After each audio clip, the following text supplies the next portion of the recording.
বিসমিল্লাহির রহমানির রহিম। রাজশাহী কলেজ কর্তৃক আয়োজিত 2020-21 শিক্ষাবর্ষের একাদশ শ্রেণীর ব্যবসা শিক্ষার শিক্ষার্থীদের এই অনলাইন ক্লাসে স্বাগত জানাচ্ছি। আশা করি তোমরা সকলেই সুস্থ আছো। আলহামদুলিল্লাহ, আমিও সুস্থ আছি। আজ এই বৈশ্বিক মহামারীর কারণে আমরা আজ প্রথম ক্লাস, গতকাল আমরা যে উদ্বোধনী অনুষ্ঠানটা এভাবেই সম্পূর্ণ হয়েছে অনলাইনের মাধ্যমে, তারই ধারাবাহিকতায় এই অনলাইন ক্লাস পরিচালিত হবে। তো খুবই সৌভাগ্যের বিষয় যারা রাজশাহী কলেজে ভর্তি হতে পেরেছ, খুবই আনন্দের বিষয়। একটি স্বপ্ন পূরণ হয়েছে। অনেক স্বপ্ন থাকে রাজশাহী কলেজে ভর্তি হওয়ার জন্য। এই স্বনামধন্য কলেজ বাংলাদেশের শ্রেষ্ঠতম কলেজ। এখানে শিক্ষকতা করে তোমাদের কে আমরা পেয়েও আমরাও খুশি, খুবই আনন্দিত। আমি কে.এম. মাহফুজুর রহমান, সহযোগী অধ্যাপক, পরিসংখ্যান বিভাগ, রাজশাহী কলেজ। আমি তোমাদের সঙ্গে পরিসংখ্যান প্রথম পত্র এ বিষয় নিয়ে কথা বলবো। আজ প্রথম ক্লাস হিসাবে তোমাদের সঙ্গে কিছু কথা বলা খুবই প্রয়োজন মনে করছি। তোমরা একটি ধাপ পেরিয়ে এই উচ্চ মাধ্যমিকের এই ধাপে পদার্পণ করলে, যদি এরকম বৈশ্বিক মহামারীর অবস্থা না থাকতো, আমাদের কলেজ তোমাদের পদচারণায় আজ মুখরিত থাকতো। একঝাঁক তারুণ্যের আমাদের ক্যাম্পাস ভরপুর থাকতো। ক্লাসে আমরা অনেক আনন্দময় উপস্থাপনার মাধ্যমে সুন্দরভাবে আমাদের পরিচিতি সম্ভাবনা থাকতো। সেই থেকে আমরা অনলাইনের মাধ্যমেই আমরা তোমাদেরকে আমি না দেখতে পেলেও আমরা আমাকে দেখতেছো তোমরা সকলেই, এর মাধ্যমে পরিচিতি হব। ইনশাল্লাহ এই অবস্থা থাকবে না বেশি দিন। আল্লাহ চাহে তো আমরা আগামী কোনো এক সময় আমাদের এই দিন আসবে, আমরা সরাসরি ক্লাসে তোমাদেরকে পাবো। যাই হোক, এই অনলাইন ক্লাসের আমি তোমাদের প্রথম অধ্যায় নিয়ে আজকে কথা বলবো এবং বিষয় সম্পর্কে কিছু আলোকপাত করার চেষ্টা করব। আমাদের এই পরিসংখ্যান এই বিষয়টা তোমরা ইতিমধ্যে পড়ে এসেছো, বিভিন্ন বিশেষ করে গণিতে পড়ে এসেছো, অল্প অল্প করে পড়ে এসেছো। এখন এটা একটা বিষয় হিসাবে তোমাদের আসছে। বিশেষ করে ব্যবসা শিক্ষার সকলেরই পরিসংখ্যান আছে। এই বিষয়টি খুবই একটা গুরুত্বপূর্ণ বিষয়, যে তোমাদের ভবিষ্যৎ বিনির্মাণে, ভবিষ্যৎ উচ্চ শিক্ষার জন্য এই বিষয়টি লাগবে। ব্যবসা শিক্ষায় পাশ করে, উচ্চ মাধ্যমিক পাশ করে তুমি যখন অনার্স পড়বে, বিবিএ পড়বে, এমবিএ পড়বে, যেখানেই যাও না কেন তোমার পরিসংখ্যান ওতপ্রোতভাবে জড়িয়ে আছে। সেখানে তোমাকে অবশ্যই পড়তে হবে। সেই কারণে আমাদের মাননীয় অধ্যক্ষ স্যার এই বিষয়টা অনুধাবন করে সবার জন্যই এই উচ্চ মাধ্যমিক প্রথম পত্র বা বিষয় হিসাবে নির্ধারণ করে দিয়েছে। বিবিএতেও এই বিষয়টা তোমার অধ্যয়ন করতে হবে, এমবিএতেও। তুমি যে কোনো বিষয়ই পড়ো না কেন, অ্যাকাউন্টিং পড়ো, ব্যবস্থাপনা পড়ো, বা ফিনান্স পড়ো, বা মার্কেটিং পড়ো, শুধুমাত্র যদি তুমি সাহিত্য চর্চা করো, সাহিত্যের হয়তো ওইভাবে নাই, কিন্তু বাকি অন্যান্য সকল বিষয়েই তোমার এই অনার্স এই পরিসংখ্যান বিষয়ের উপর কমপক্ষে 200 মার্ক তোমাকে পড়তে হবে। তো এই বিষয়টির প্রতি ওইভাবে আমরা গুরুত্ব দিব, যদিও চতুর্থ বিষয় হিসেবে তোমাদের এই বিষয়টি আছে। পরিসংখ্যান প্রথম পত্রের জন্য আমি কিছু বইয়ের নাম বলছি, তোমরা এই বইগুলো সহায়ক বই হিসাবে তোমরা সংগ্রহ করবে। উচ্চ মাধ্যমিক পরিসংখ্যান প্রথম পত্র আব্দুল আজিজ, উচ্চ মাধ্যমিক পরিসংখ্যান প্রথম পত্র সিদ্দিকুর রহমান, আতাম হোসেন, এনাদের বইগুলো তোমরা দেখতে পারো। বিশেষ করে আব্দুল আজিজ সাহেবের বইটাও ভালো বই, অনেক অনুশীলনী আছে এখানে। আমরা আরও কিছু বই, যে কোনো একটা বই তোমার সংগ্রহে থাকা খুবই প্রয়োজন। একাধিক বই থাকলে আরও ভালো। তাহলে কি বললাম, যে পরিসংখ্যান বইয়ের কিছু রেফারেন্স বইয়ের আমরা নাম বললাম। এবার এই বিষয়ে পরিসংখ্যান প্রথম পত্রে 8টি অধ্যায় আছে। কটি অধ্যায় আছে বললাম? 8টি অধ্যায় আছে। 8টি অধ্যায়ের 2টে ভাগে বিভক্ত, ক বিভাগ এবং খ বিভাগ। প্রথম 4টি অধ্যায় ক বিভাগ এবং পরের 4টি অধ্যায় খ বিভাগ। ক বিভাগ এবং খ বিভাগ যেহেতু এর ব্যবহারিক আছে, প্রথম পত্রেও ব্যবহারিক আছে এবং দ্বিতীয় পত্রেও ব্যবহারিক আছে। তোমাদের যে পরীক্ষাটা হবে সেটা হলো 75 নম্বরের, তৃতীয়টা পরীক্ষাটা হবে 75 নম্বরের।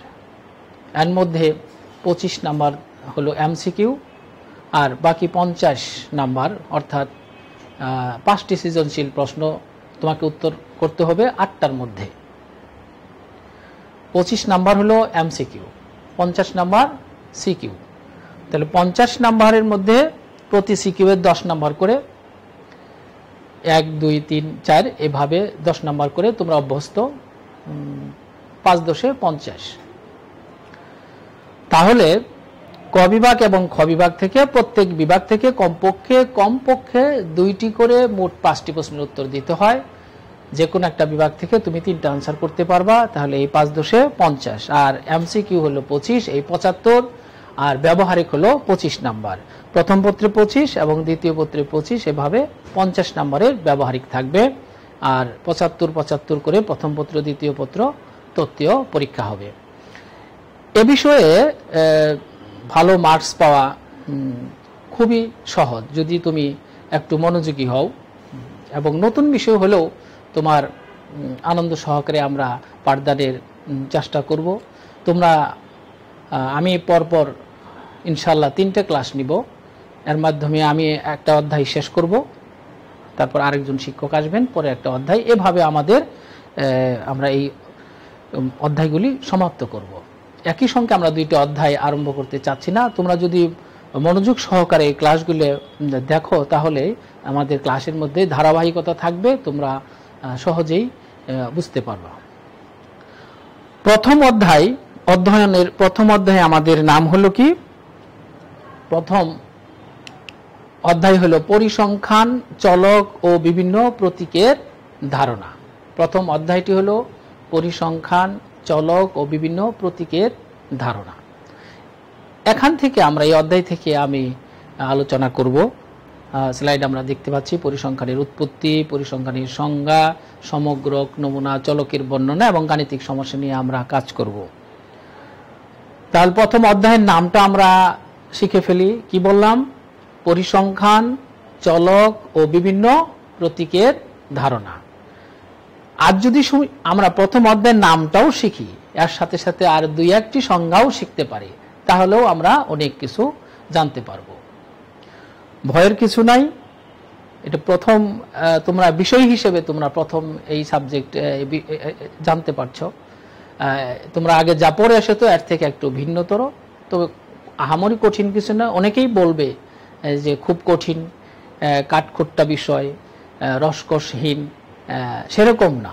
আমরা প্রাণবন্তভাবে উপস্থাপনার চেষ্টা করব। তাহলে আমরা প্রথম অধ্যায়ের নাম কি বললাম? পরিসংখ্যান, চলক ও বিভিন্ন প্রতীকের ধারণা। ইতিমধ্যে আমরা নামটা জেনে ফেললাম, প্রথম অধ্যায়। আচ্ছা, তাহলে আমরা এবার একটা ছবি দেখতে পাচ্ছি। সুপ্রিয় শিক্ষার্থীবৃন্দ, প্রত্যেকটা বিষয়েরই একজন প্রধান ব্যক্তি থাকেন যে বিষয়ের সম্পর্কে অবদান বেশি রাখেন।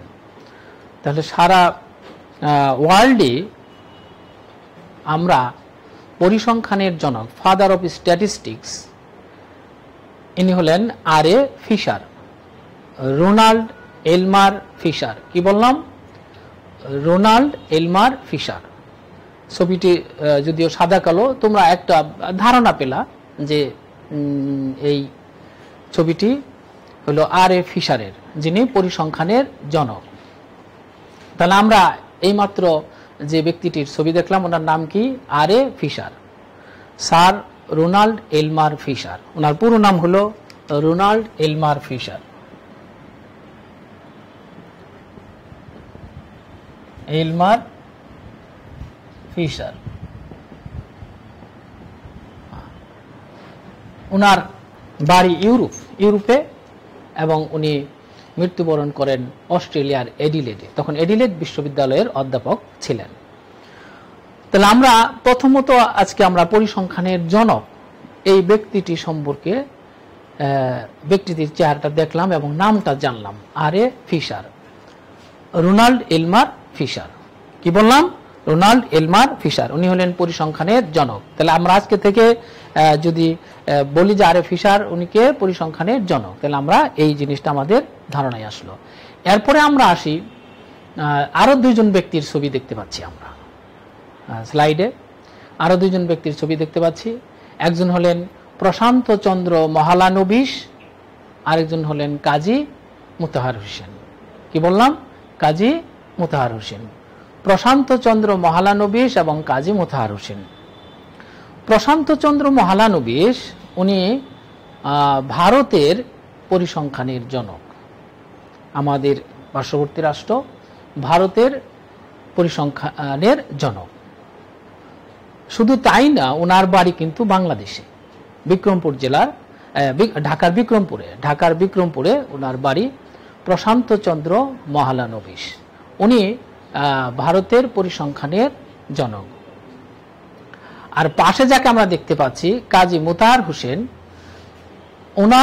উনি হলেন আমাদের বাংলাদেশের পরিসংখ্যানের জনক, অর্থাৎ বাংলাদেশে পরিসংখ্যানের সবচেয়ে বেশি কাজ করেছেন কাজী মোতাহার হোসেন। তাহলে আমরা তিনজন ব্যক্তির ছবি দেখতে পেলাম। প্রথম হলো আর এ ফিশার, উনি হলেন রোনাল্ড এলমার ফিশার, যিনি পরিসংখ্যান বিষয়ের জনক, আর বাংলাদেশের জন্য সবচেয়ে বেশি কাজ করেছেন কাজী মোতাহার হোসেন। আর আরেকজন হলেন প্রশান্ত চন্দ্র মহলানবিশ, উনি ভারতের পরিসংখ্যানের জনক। তাহলে আমরা তিনজন ব্যক্তি সম্পর্কে জানলাম, এবং যদি আজ থেকে বলা হয় যে পরিসংখ্যানে বাংলাদেশের সবচেয়ে কে অবদান বেশি রেখেছেন? কাজী মোতাহার হোসেন।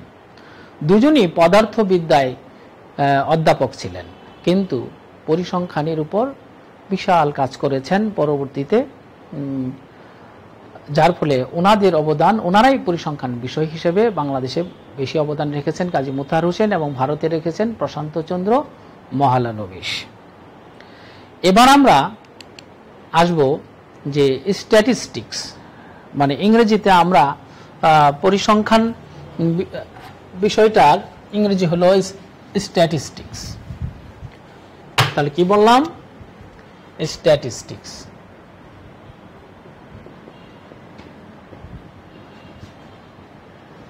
স্ট্যাটিস্টিক্স এটা ইংরেজি শব্দ। স্ট্যাটিস্টিক্স শব্দটি কি? ইংরেজি। স্ট্যাটিস্টিক্স শব্দটার উৎপত্তি নিয়ে আমরা কথা বলবো। স্ট্যাটিস্টিক্স পরিসংখ্যানের ইংলিশ হলো কি? স্ট্যাটিস্টিক্স। তাহলে শব্দটির উৎপত্তি, অনেকের ধারণা যে স্ট্যাটাস এই শব্দটা থেকে আসছে। অনেক বিজ্ঞানীদের ধারণা বা পরিসংখ্যানবিদদের ধারণা স্ট্যাটাস থেকে এসেছে। স্ট্যাটাস শব্দটা হলো ল্যাটিন শব্দ। কি শব্দ বললাম? ল্যাটিন শব্দ। স্ট্যাটাস ল্যাটিন শব্দ থেকে স্ট্যাটিস্টিক্স এসেছে, অথবা স্ট্যাটিস্টা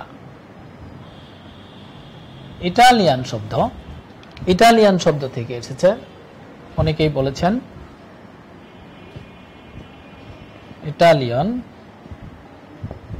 ইটালিয়ান শব্দ। স্ট্যাটিস্টিক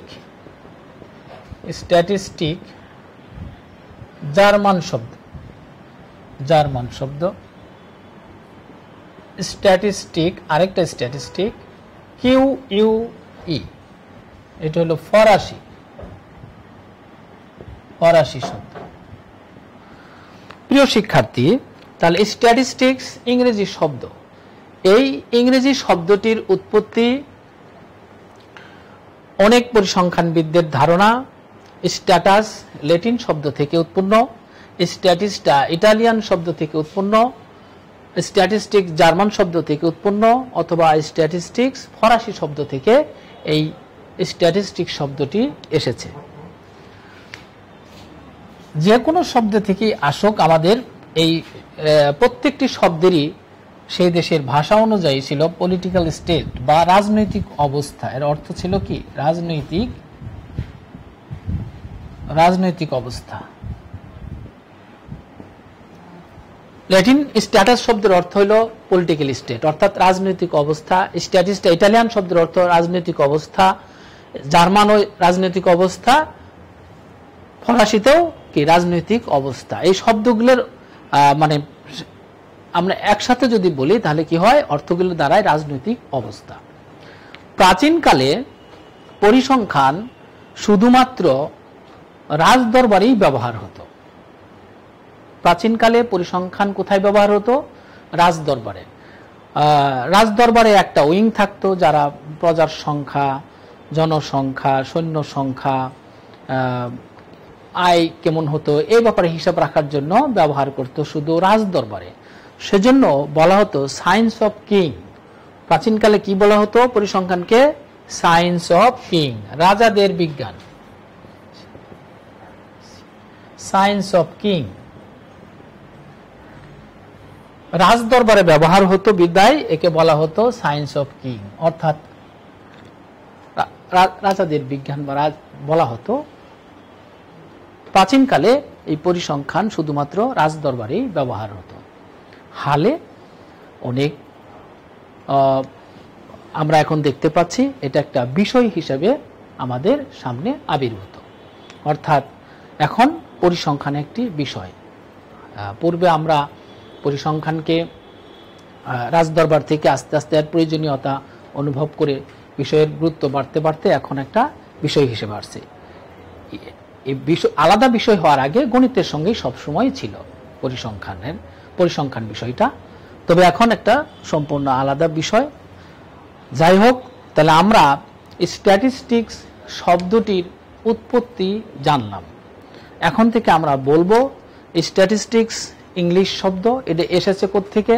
স্ট্যাটাস ল্যাটিন শব্দ থেকে, অথবা ইটালিয়ান শব্দ স্ট্যাটিস্টা থেকে, জার্মান শব্দ স্ট্যাটিস্টিক থেকে, এবং ফরাসি শব্দ স্ট্যাটিস্টিক থেকে। আমরা এই অর্থগুলি, এই শব্দগুলি সম্বন্ধে আমাদের ধারণা থাকতে হবে। এখানে প্রশ্ন আসতে পারে এরকম যে স্ট্যাটিস্টিক্স শব্দের উৎপত্তি স্ট্যাটাস হতে, তাহলে স্ট্যাটাস শব্দটি কোন ভাষার? ল্যাটিন, ইতালিয়ান, জার্মান, ফরাসি, এরকম অপশন দেওয়া থাকবে। তখন আমরা বলবো যেটা কি ল্যাটিন শব্দ। তার মানে স্ট্যাটিস্টিক্স শব্দটির উৎপত্তি হলো স্ট্যাটাস, স্ট্যাটিস্টা, স্ট্যাটিস্টিক, স্ট্যাটিস্টিক। তাহলে আমাদের কোনটা কোন ল্যাটিন শব্দ কোনটা, ইটালিয়ান কোনটা, জার্মান কোনটা, ফরাসি কোনটা, এটা আমাদের জানা থাকতে হবে। এবার আমরা আসি যে পরিসংখ্যান তাহলে কিভাবে আসলো? স্ট্যাটিস্টিক থেকে পরিসংখ্যান কে নাম দিল? স্ট্যাটিস্টিক্স এটা ইংরেজি শব্দ। এখান থেকে আমরা দুইটি বাংলা পাই। একটি হলো রাশি বিজ্ঞান, আরেকটি হলো পরিসংখ্যান। আরেকটি কি আমাদের? পরিসংখ্যান। তাহলে স্ট্যাটিস্টিক্স ইংরেজি শব্দ, এই ইংরেজি শব্দের বাংলা আমরা দুইটি বাংলা পাই। একটি হলো রাশিবিজ্ঞান, আরেকটি হলো পরিসংখ্যান। রাশিবিজ্ঞান এই শব্দটি দিয়েছেন প্রশান্তচন্দ্র মহলানবিশ।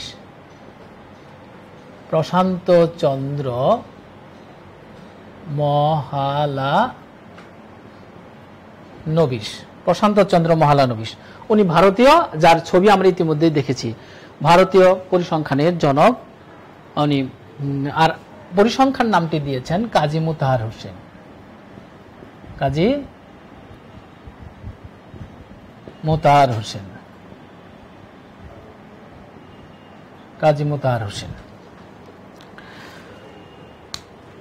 স্ট্যাটিস্টিক্সের দুইটি বাংলা আমরা পেলাম। একটা হলো রাশিবিজ্ঞান, যে নামটি দিয়েছেন প্রশান্তচন্দ্র মহলানবিশ। আরেকটি নাম দিয়েছেন পরিসংখ্যান, যেটা হলো কাজী মুতাহার হোসেন। তবে এই দুইটি নামের মধ্যে রাশিবিজ্ঞান এখন স্ট্যাটিস্টিক্সের একটা পার্ট হিসেবে ব্যবহার হয়, বিশেষ করে পশ্চিমবঙ্গের যদি আমরা যাই আমরা ওখানে পরিসংখ্যান শব্দটি তাদের কাছে তেমন পরিচিত না, তারা রাশিবিজ্ঞান হিসেবেই তার বাংলায় জানে। আর পরিসংখ্যান এই নামটি কাজী মোতাহার হোসেন উনি দিয়েছেন। তবে যে 2010 সালে এই সালে আন্তর্জাতিক যে পরিসংখ্যান সংস্থা আছে, ইন্টারন্যাশনাল স্ট্যাটিস্টিক্যাল ইনস্টিটিউট আছে, তারা পরিভাষা হিসেবে স্ট্যাটিস্টিক্সের পরিভাষা হিসেবে পরিসংখ্যানকেই গ্রহণ করেছেন। পরিসংখ্যান বাংলায় স্ট্যাটিস্টিক্সের বাংলা করলে আমরা এখন পরিসংখ্যানই বুঝবো। তাহলে ডেটা সায়েন্স ছিল প্রথমে, প্রশান্ত চন্দ্র মহলানবিশ দিয়েছিলেন। যে কাজী মোতাহার হোসেন উনি দেখলেন যে রাশিবিজ্ঞানের মধ্যে সব পরিসংখ্যানের সব বিষয় একসঙ্গে আসে না, সে কারণে তিনি একটা নতুন নাম দিলেন এবং ওনার অত্যন্ত উনি মেধাবী ছিলেন এবং পরিসংখ্যানের বিষয়টাকে এর মধ্যে রাশিবিজ্ঞান সহ আছে সেই বিষয়টাকে উনি বোঝাতে সক্ষম হয়েছিলেন। তাহলে 2010 সালে পরিসংখ্যান স্ট্যাটিস্টিক্সের বাংলা হিসেবে গ্রহণ করে কে ইন্টারন্যাশনাল স্ট্যাটিস্টিক্যাল ইনস্টিটিউট, যার ফলে এখন আমরা স্ট্যাটিস্টিক্সের বাংলা পরিসংখ্যানই গ্রহণ করব। পরিসংখ্যান শব্দটির ব্যাখ্যা আমরা এভাবে দিতে পারি, শব্দের ব্যাখ্যাটা দিতে পারি পরি যোগ সংখ্যা যোগ অনট, অনট মানে অন, পরিসংখ্যান, পরিসংখ্যা যোগ অনট। তাহলে আমরা পরিসংখ্যান, পরিসংখ্যা যোগ অনট, এই হলো আমাদের পরিসংখ্যান। তাহলে আমরা এ পর্যন্ত যে বিষয়গুলি বললাম, পরিসংখ্যানের জনককে আরে ফিশার, রোনাল্ড এলমার ফিশার। বাংলাদেশে পরিসংখ্যান নিয়ে বেশি কাজ করেছেন বা বাংলাদেশের পরিসংখ্যানের জনককে কাজী মোতাহার হোসেন। ভারতে পরিসংখ্যান নিয়ে কাজ করেছেন বেশি, তার নাম কি প্রশান্ত চন্দ্র মহলানবিশ। পরিসংখ্যানের দুইটি বাংলা, একটি রাশিবিজ্ঞান দিয়েছেন প্রশান্ত চন্দ্র মহলানবিশ এবং পরিসংখ্যান নামটি দিয়েছেন কাজী মোতাহার হোসেন। তাহলে আমরা এর উৎপত্তিটা জানতে পারলাম বিষয় হিসেবে।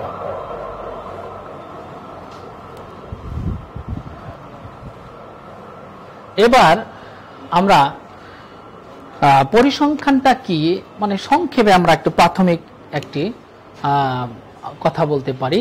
আমরা স্লাইডে দেখতে পাচ্ছি যে পরিসংখ্যান কি।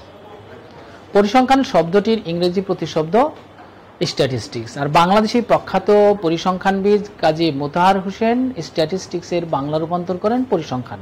এর সাধারণ অর্থ হচ্ছে কোনো ঘটনা বা বিষয়ের সাংখ্যিক বর্ণনা, কোনো ঘটনা বা বিষয়ের সাংখ্যিক বর্ণনা, অর্থাৎ কোনো সংখ্যাত্মক, কোনো সংখ্যা বিষয়ক তথ্য সংগ্রহ, উপস্থাপন, বিশ্লেষণ এবং ব্যাখ্যার মাধ্যমে ওই বিষয় সম্পর্কিত সিদ্ধান্ত গ্রহণই হলো পরিসংখ্যান। কি বললাম? কোনো সংখ্যা বিষয়ক তথ্য সংগ্রহ, উপস্থাপন, বিশ্লেষণ এবং ব্যাখ্যার মাধ্যমে ওই বিষয় সম্পর্কিত সিদ্ধান্ত গ্রহণই হলো পরিসংখ্যান। পরিসংখ্যানের বিভিন্ন সংজ্ঞা আছে, সেই সংজ্ঞায় আমরা প্রথমেই আসবো না, আমরা শুধু এইটুকু ধারণা নিয়ে আছি আপাতত, এইটুকুর মধ্যে থাকবো যে পরিসংখ্যান হলো একটি বিষয়ের কোনো ঘটনা বিষয়ের সাংখ্যিক বর্ণনা। সংখ্যায় যদি প্রকাশ করতে না পারি আমরা, তাহলে সেটা কি হবে না? পরিসংখ্যান হবে না। সংখ্যাতে প্রকাশ করার মাধ্যমে পরিসংখ্যান সম্ভব। তাহলে আমরা সংখ্যা বিষয়ক তথ্য সংগ্রহ, উপস্থাপন, বিশ্লেষণ, ব্যাখ্যার মাধ্যমে ওই বিষয় সম্পর্কিত সিদ্ধান্ত গ্রহণই হলো পরিসংখ্যান। তাহলে সংখ্যা বিষয়ক তথ্য সংগ্রহ, উপস্থাপন, বিশ্লেষণ এবং ব্যাখ্যার মাধ্যমে ওই বিষয় সম্পর্কিত সিদ্ধান্ত গ্রহণই হলো পরিসংখ্যান। এবার আমরা সংজ্ঞাগুলি আমরা পরে আলোচনা করব, তার আগে আমরা কিছু শব্দ সম্পর্কে জানতে চাই। তাহলে আমরা কিছু শব্দ আমাদের বারবার আসবে, যে শব্দগুলি আমাদের জানা খুবই প্রয়োজন। যেমন সমগ্রক বা তথ্য বিশ্ব, আমরা স্লাইডে দেখতে পাচ্ছি যে সমগ্রক বা তথ্য বিশ্ব এই শব্দটি আমাদের বারবার আসবে। তাহলে কি হলো, ইংরেজিতে আমরা বলবো পপুলেশন। পপুলেশন অর্থ আমরা জানি, কিন্তু পরিসংখ্যানে পপুলেশন একটু ভিন্নভাবে আসে। যেমন কোনো অনুসন্ধানের বা গবেষণা কাজের অন্তর্ভুক্ত সকল একক বা উপাদানের সেটকে তথ্য বিশ্ব বা সমগ্রক বলে। অর্থাৎ একটি গবেষণা কাজের আওতার মধ্যে যে সকল সদস্য আছে তাদের সেটটাই হবে সমগ্রক।